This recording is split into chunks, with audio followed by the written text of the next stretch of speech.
Este también está chévere. Entre los antecedentes de riesgo que se citan a continuación, hay uno que no se asocia con embarazo ectópico. Ya, pues está fácil, ya, para que contesten. Para que se vayan tranquilos hoy día, que han contestado una pregunta. Entonces. ¿Cuál? Ya les he mencionado, esterilización tubárica, sí.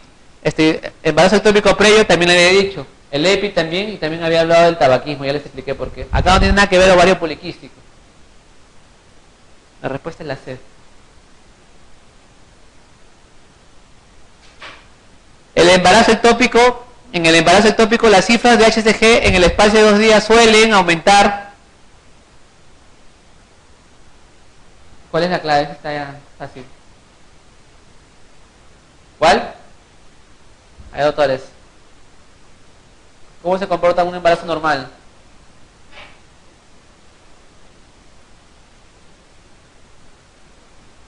En un embarazo normal duplica, o fui más claro, más preciso, entre 60 y 65% para arriba en un embarazo normal. Cuando crece por debajo del 65%, podría ser un ectópico, ¿no? Entonces, la clave es la A. En el embarazo ectópico las cifras suelen aumentar, pero por debajo del 65% del basal. La A. 13. El porcentaje de embarazos ectópicos en que se puede identificar por ecografía transvaginal un saco gestacional y un embrión con latido cardíaco es del... O sea, esa imagen que les enseñé, ¿se acuerdan? Un embarazo, un útero vacío y al costado el saco gestacional con embrión y con latidos. ¿Qué tan frecuente es ver eso? No es muy frecuente, por si no, no hubiera necesidad pues, de hacer todo lo demás, ¿no? Es menos del 5%. ¿Ya? Es bajísimo. O sea que yo he sido bien suertudo con eso de tener esa oportunidad de ver en un paciente.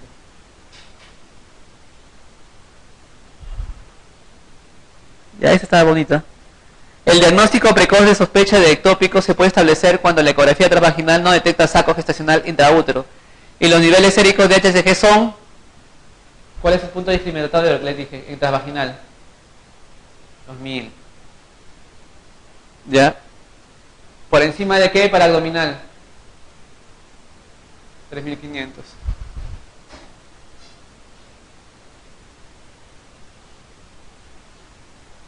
El procedimiento ideal para el diagnóstico de embarazo ectópico es el ideal, o sea, lo que yo quisiera ya. O sea, el procedimiento ideal, ¿qué sería lo más ideal? Ver, identificar in situ, in vivo, salud, el embarazo ectópico. ¿Y eso cómo lo logro? ¿Cuál es la clave? La laparoscopía. ¿Qué es culdocentesis? Wow, me salió un rayo. Pongo mi espéculo, pinzo mi cuello uterino, no mi cuello, cuello uterino, y visualizo fondo de saco y meto mi aguja y aspiro. ¿Qué es que es culdocentesis positiva? Cuando sale sangre líquida, ¿no? Rojo rutilantes, ¿me dejo entender? No coagulada. ¿Por qué? Porque ya se consumieron los factores de coagulación, ¿me dejo entender? Culdocentesis positiva.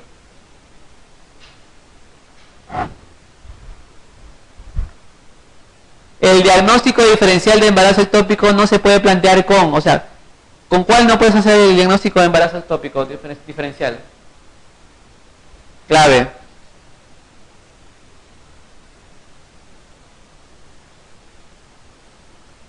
¿Con un aborto incompleto puede hacer o no hacer diagnóstico? ¿Se puede confundir o no se puede confundir? Les dije que sí, ¿sí o no? ¿Se acuerdan? Les dije que sí, porque puede haber sangrado, hay dolor, ¿estamos de acuerdo? Hay dolor y tienes ausencia de saco gestacional, mejor andar en la ecografía. ¿Comprende? Entonces, puede ser, sí. ¿Lo puedo confundir con una salpingitis, mi embarazo ectópico? Sí, tienen clínica, dolor en hipogastrio, ¿estamos de acuerdo? O sea, que puede diagnosticar.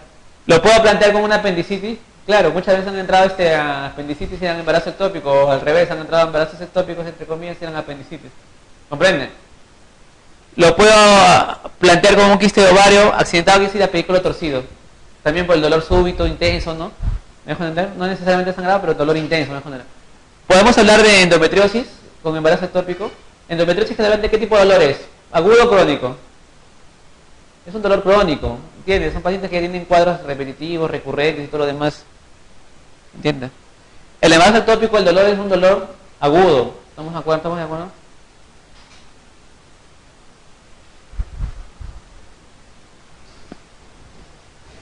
17. La salpingostomía lineal es el tratamiento ideal del embarazo tubario no accidentado en una mujer que... ¿A quién le ofrezco eso? Bajo dos condiciones. Una mujer hemodinámicamente estable y que desea tener o que desea conservar su fertilidad.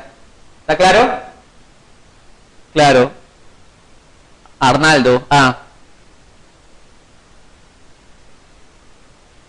18. Acá está bonita esta pregunta.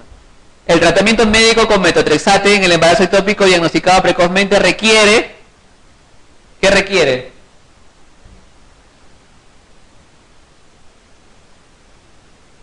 Yo les dije, así que tienen que contestar esa pregunta. Tiene que ser no complicado, o sea, no debe estar roto, perfecto. Masa menor de 3.5 o de 4 centímetros, ¿estamos de acuerdo? Está bien. Tiene que haber estabilidad hemodinámica en la paciente. Tiene que haber control de seriado de beta-HCG, ¿también? Y también tiene que haber ausencia de latidos cardíacos, sería lo otro, ¿ya? Ausencia de latidos cardíacos. ¿Me quedó claro? Acá la respuesta es C, enano. Enano, estúpido, lo que le guste más. ¿Ya?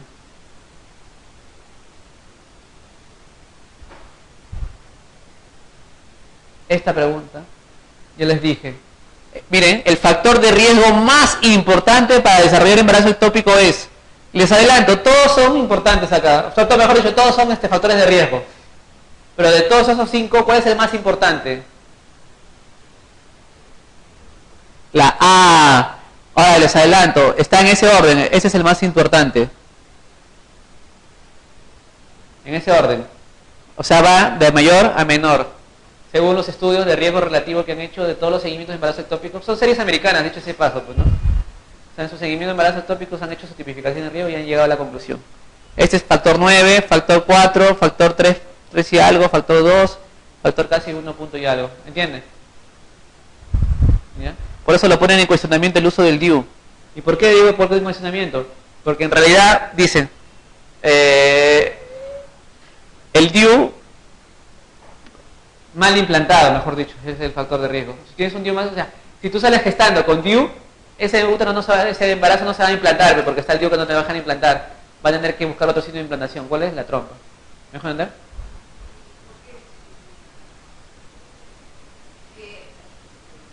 Destruyen los cilios. Cuando tú haces, por ejemplo, tú haces una recanalización tubárica, ¿entiendes? Es lo que pasa.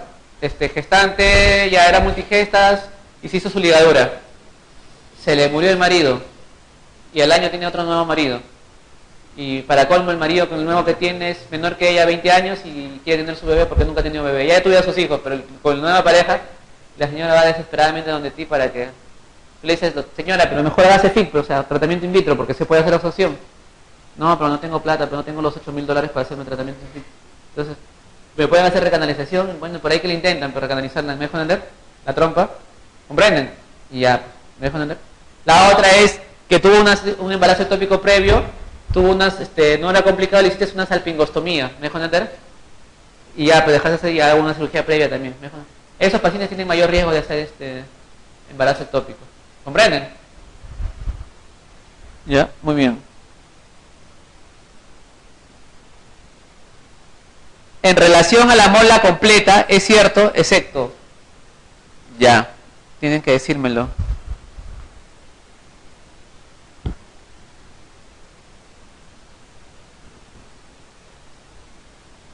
Está bonita esa pregunta. Así les va a venir y la comisión va a tomar en cuenta esa pregunta que ha sido elaborada con mucho criterio. Y eran las 1:50 de la mañana cuando hice esa pregunta. Esa sí no estaba, no le copió de nada de esto. Casi todas las preguntas que le he dicho son elaboradas mías prácticamente, no son planchadas. ¿Cuál es? A ver, hemos dicho, en la mola completa, ¿hay o no hay partes fetales? No hay partes fetales. ¿Las partes fetales dónde hay? Parcial. O sea, sí es correcto. ¿Cómo les dije? ¿Cuál es el patrón? 46X o 46XY. Entonces es patrón diploideo. ¿Está bien? Entonces, correcto. ¿Estamos de acuerdo? Muy bien. ¿Qué les había dicho? Que solo el origen ahí de la mola completa, ¿cuál es? ¿Quién tiene la culpa? El papá paterno. Hay dos formas. Uno es un óvulo inactivo con un espermatozoide haploide y de ahí luego se duplica. O un óvulo inactivo o dos espermatozoides. Entonces son netamente paternos. Correcto. Con frecuencia hemos visto que en la mola completa va a haber útero aumentado de tamaño en relación a la edad gestacional. Eso es lo más frecuente, ¿sí o no? Y también con frecuencia vamos a ver que hay quistes tegaluteínicos. O sea, es frecuente los quistes tegaluteínicos. Entonces acá la clave, lo falso es que hay una rara ocasión, no. Acá sí es frecuente los quistes tegaluteínicos. La clave es la ¿les quedó claro? 21. De los siguientes órganos, esa estaba acá en esta pregunta. ¿Cuál es el más frecuente sitio de metástasis de la neoplasia trofoblástica gestacional? ¿Cuál es el más frecuente? Dígamelo. Pulmón. Después, hígado. Después, cerebro. De ahí, vagina. De ahí, pelo. Muy bien. Ese es. Ahí han leído. Los siguientes fármacos son utilizados para el tratamiento quimioterápico del colocarcinoma, excepto, ¿cuál no se utiliza? Les hablé del esquema, les mencioné, el hemaco, les mencioné. Entonces ahí un poco de memoria. ¿Cuál no es?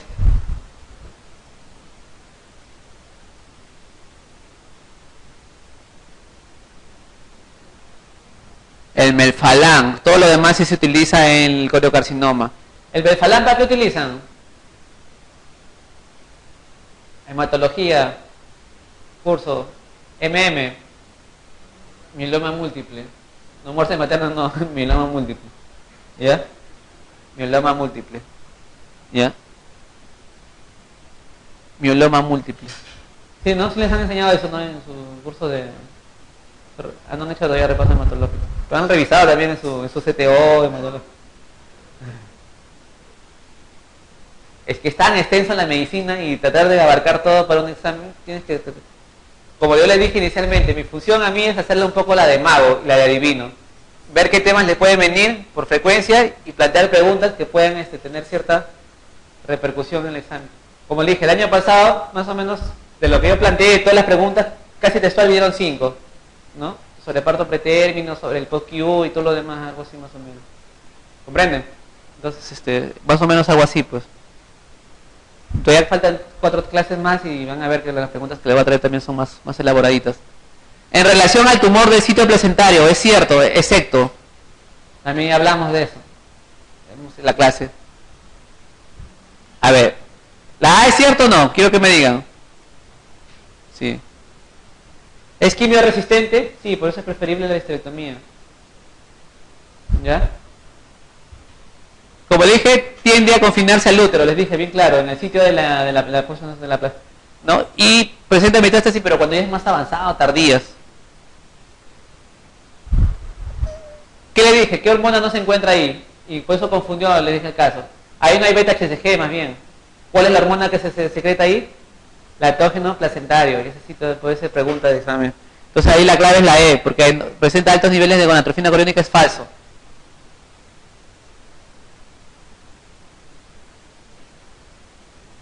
A ver, esta preguntita, contéstenmela. Paciente de 26 años, 12 semanas de amenorrea. Acude por presentar sangrado por vía vaginal en regular cantidad. Al tacto vaginal útero de 13 centímetros. Miren, otros. Consistencia aumentada, orificios cervicales abiertos, presenta hemoglobina de 8.5, beta HCG cuantitativa de 50000 y refiere que hace 3 meses tuvo un aborto incompleto espontáneo.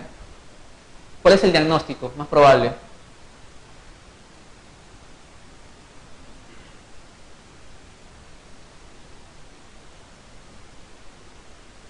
Miren, analicemos.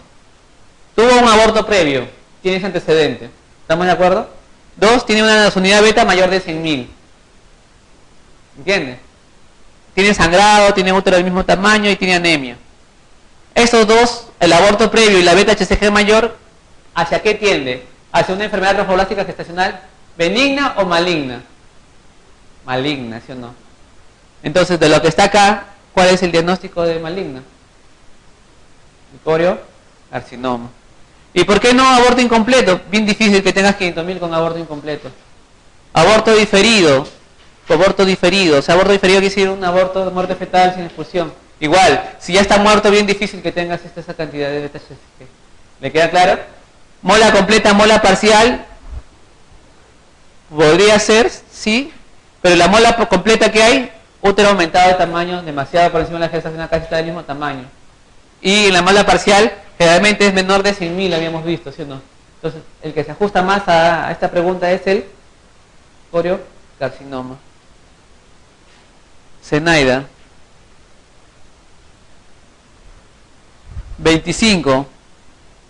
Esta es una pregunta para reforzar un poco la teoría. Porque ese tema no lo va a tocar mucho y hipermesia gravídica no lo toca. Sí viene, pero no es tan pedido. Y con esta pregunta ya prácticamente tienen toda la teoría de hipermesia gravídica. Son elementos a considerar al momento al momento de valorar hipermesia gravídica, excepto. ¿Cuál no es?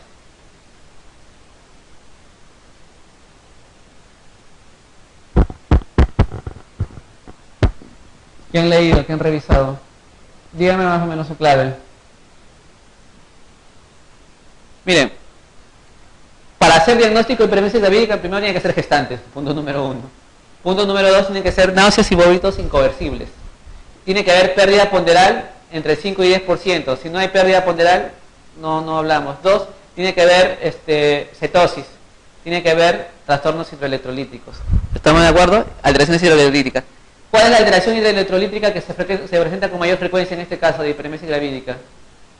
La alcalosis metabólica. Apunten eso, alcalosis metabólica. Entonces, acá tienen el concepto de hiperemesis gravídica. Lo que es falso es que un alto porcentaje de estos pacientes requieren hospitalización para terapia de reposición. Solamente un bajo porcentaje, ¿entiendes? Porque la mayoría responde a la terapia antiemética con vía oral, al fraccionamiento, a la dieta seca fraccionada, me dejo entender, al espaciamiento de las porciones, me dejo entender, o en algunos casos terapia parenteral pero de uso ambulatorio, ¿no? Ya el menos porcentaje, los que llegan más graves, ya necesitan pues reparación hidroelectrolítica por vía parenteral. Acá la clave es la C.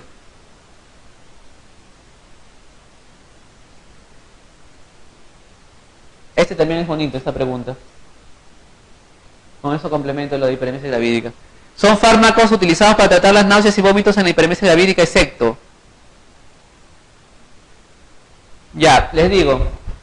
Fármaco de elección es la piridoxina, número 1. Segundo, la metoclopramida. Tercero, el ondansetron y cuarto, la doxilamina. Son los que se utilizan. En ningún texto te menciona el Gravol. Pero ¿qué hacen acá nuestras licenciadas en periferia? Con nuestras hiperemesias gravídicas. Gravol para todo el mundo. ¿Me dejo entender? Piridoxina y metoclopramida son categoría B del embarazo. ¿Me dejo entender? Las dos. Pero la piridoxina ha demostrado mejor efectividad en el control de las náuseas y vómitos de la gestación, de la hiperemesia gravídica. ¿Me dejo entender? La que no se utiliza es la cisaprida. Controla bien las náuseas y vómitos, pero es categoría C. ¿Entiendes? Del embarazo. ¿Comprenden? No se puede utilizar. Todavía no. Acá es la B, la cisaprida.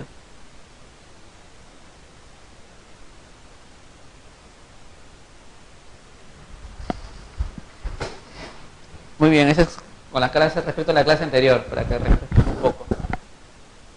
Miren, dicen, durante el tacto vaginal de una paciente en trabajo de parto, se palpa, miren, se palpa la fontanela anterior en relación al hueso ilíaco izquierdo anterior. ¿Se acuerdan? Ya, este es mi hueso ilíaco, supongamos, ¿está bien? Todo este cuadrado. Este es izquierdo, anterior, izquierdo, posterior, ¿se acuerdan? Derecha, posterior, derecha, anterior.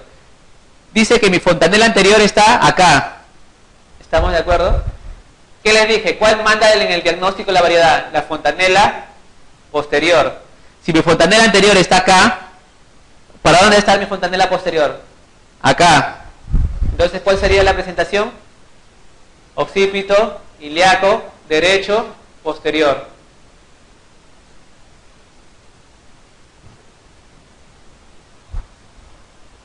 ¿Ya? Sí puede venir ese tipo de preguntas. ¿Quiénes van a postular a Cayetano de acá? ¿O todavía están decidiendo? San Marcos sí, casi la mayoría me supongo. No. Generalmente, aunque ahora dice que el examen es único, ¿no? A nivel nacional.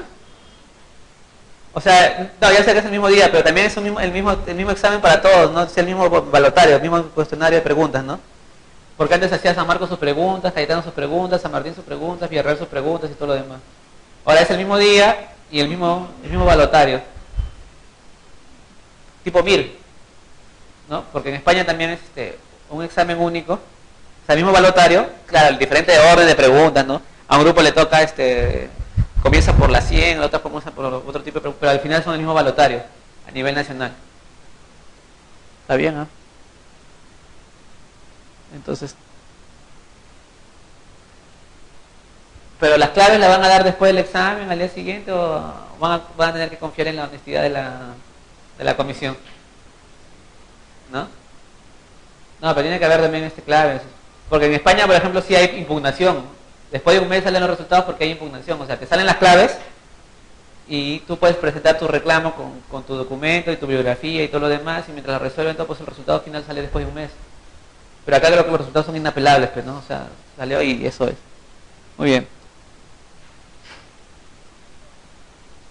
Esta pregunta siempre la pongo, me vino a mí en el 2006 cuando postulé a la residencia. No la contesté, por eso la contesté mal. Entonces, ¿no? Y ahora me río, ¿no? Digo, o sea, todavía postulaba químico y no habías contestado esa pregunta, pues, o sea, para meterte un cabezazo, como dijo, ¿no? Pero ya, pues, justamente. Es el examen del 2006. Paciente de primigencia de 39 semanas de edad gestacional acude a emergencia por presentar contracciones uterinas. A la evaluación, altura uterina de 32, ponderado fetal 3500, dilatación 4 centímetros, estación -4, conjugado diagonal 10 centímetros. El diagnóstico es...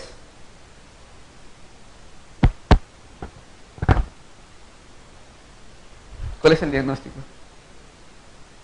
A ver, vamos volándonos. ¿Con estos datos puedo hablar de cordón? No. Para nada, porque hablar de distocia funicular tiene que haber, pues, o ¿qué dato clínico yo podría sospechar de cordón? Ya está bien, está en -4, puede estar, que con la contracción haya caída de la frecuencia cardíaca fetal, me dejo entender, pero no lo tengo acá. Ya. Muy bien. Entonces no. ¿Puedo hablar de macrosomía fetal? ¿Por qué tengo que hablar de macrosomía fetal? ¿Qué tiene que ver? El peso tiene que ser por encima de ¿cuánto? 4 kilos, ¿entiendes? No es. Se va a macrosomía fetal. ¿Puedo hablar de la detención de la dilatación? Sería el lunes hicimos la clase. No, porque tengo que comparar dos tomas de dilatación. ¿En cuánto? ¿Cuánto tiempo para hablar de detención de dilatación? ¿Ese es nulípara o multípara? ¿Cuánto tiene que pasar? 2 horas. ¿No? Mantenerse la misma dilatación con contracciones adecuadas para hablar de detención de dilatación. Entonces no puedo hablar. Me queda desproporción cefalopélvica o pelvis estrecha. Entonces, como está en -4 y este es 1500, puedo sospechar en cualquiera de los dos. ¿Cuál me determina la respuesta? ¿Ah? ¿Cuál? No. Que me dan el valor de conjugado diagonal. Si yo tengo el valor de conjugado diagonal 10 centímetros, ¿cuánto va a ser el conjugado obstétrico? 8.5 o 8.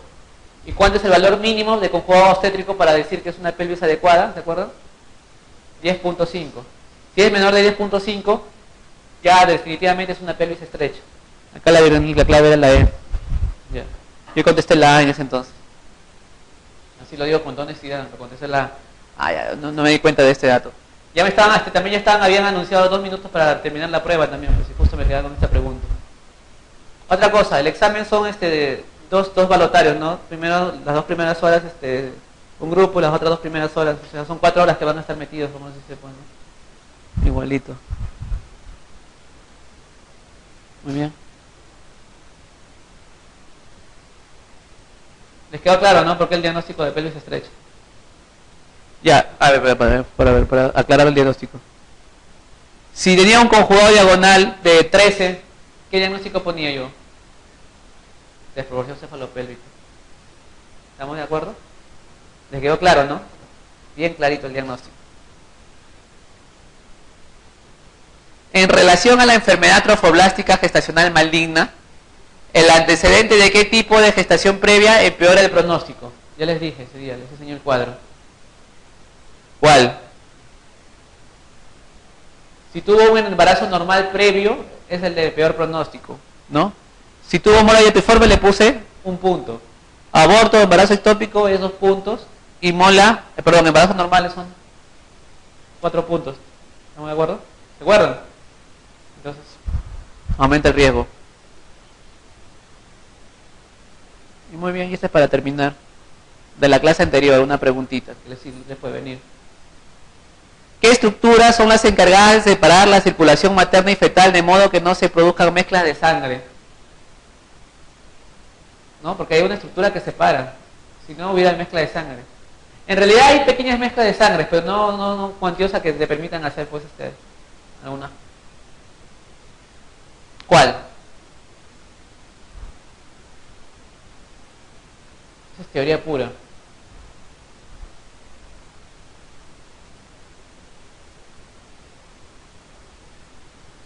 Acá la clave es la A, vellosidades placentarias, que está formado por el sincicio trofoblasto, por el citotrofoblasto y por los capilares. ¿Entiendes? Esa es la barrera, lo que te permite.